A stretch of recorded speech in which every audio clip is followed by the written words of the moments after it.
You know, for more than a decade now, one of the biggest questions in modern movies has been left, well, literally spinning on a table. So today, we're going to dive deep into the dream world of Christopher Nolan's Inception and finally, figure out what was really going on with that ending. Yep, there it is, the shot. The one that started a million arguments on the internet. Did Cobb actually get back to reality, or is he still stuck in a dream with his kids? I mean, it wobbles, then cut to black. And we've all been debating it ever since. But what if I told you Christopher Nolan didn't just leave us hanging? What if the whole point wasn't to give us an unsolvable puzzle, but to make us realize we were asking the wrong question all along? To get to the bottom of that, first we got to understand the rules of his world. Okay, so if we're going to crack this thing, we need to get the basic principles of Nolan's dream world down pat. He lays out some very specific rules, and believe me, they are the key to unlocking this entire mystery. All right, first thing you got to know about is the totem. It's a small personal object, right? Something with a special feel or weight that only you would know. Cobb's, of course, is that famous spinning top. The rule is simple. If they're in a dream, it'll just spin forever. But in the real world, gravity does its thing and it's going to fall. It's basically his anchor to reality. Next up, the kick. Think of it as the emergency eject button. It's that big physical shock, like the van tipping off the bridge, that snaps you awake from one dream level back up to the next. It's how they get out, but man, it's got to be timed perfectly. And then there's limbo. This place is basically the basement of your subconscious. It's this huge, empty, shared dream space where time just gets stretched into, like, an eternity. If you get stuck down there for too long, your brain basically turns to scrambled eggs. You completely lose your grip on what's real, which is exactly what happened to Cobb and his wife, Mal. Okay, rules are set. Now we can put on our detective hats and really dig into that final scene. And for a second, let's just forget about the spinning top. Let's look at the hard, cold evidence that Nolan actually baked right into the film. Seriously, if you ignore the top for just a minute, you'll see there are two massive clues hiding in plain sight that pretty much prove Cobb is back in the real world. This is so clever. Nolan hid this amazing little detail that most of us missed. Watch Cobb's left hand the next time you see the movie. Every single time he's in a dream, he's wearing his wedding ring. It's his connection to Mal, right? But whenever he's in a scene that's confirmed to be reality, the ring is gone. So what about that final scene, when he gets off the plane and sees his kids? Take a look. No ring. And hey, if the ring thing isn't enough for you, check this out. This is the real kicker. So Michael Caine, who plays his father-in-law, was apparently just as confused as the rest of us. He went to Nolan and asked, "Hey, when am I in a dream?"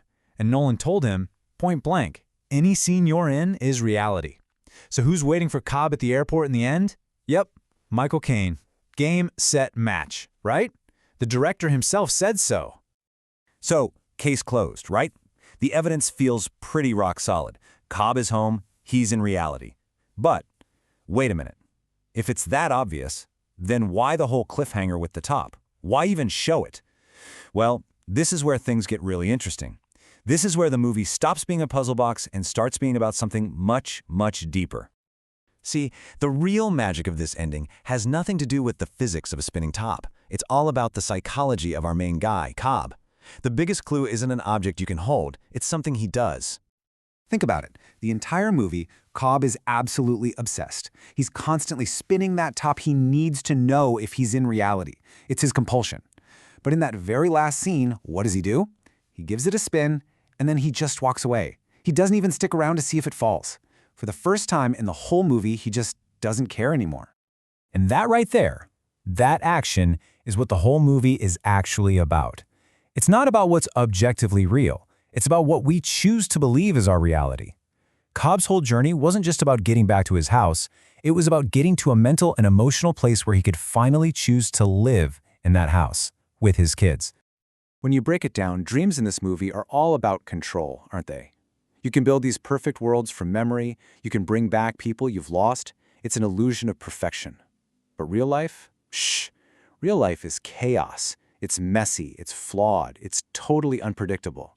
And that's Cobb's entire conflict, sticking with the perfect, controlled dream of his past, or embracing the messy, unpredictable, but real future.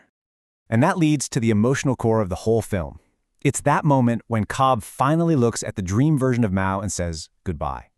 He realizes this version of her, The one in his head is this perfect, unchanging idea. But the real Mal, the one he fell in love with, she was flawed. She was real. She was human. He's finally choosing the beauty of a messy, imperfect reality over the cold perfection of a dream. So it all builds to that ending, you see. The whole crazy heist, the Inception plan, it was never just about a job for him. It was basically the world's most dangerous therapy session. It was designed to force him to face his own guilt, to go down into the limbo of his own mind, and to finally, truly let Mal go. Only then could he be free to actually be with his kids. So when Cobb turns his back on that spinning top, he's taking that leap of faith the movie talks so much about. He doesn't need a little toy to tell him what's real anymore.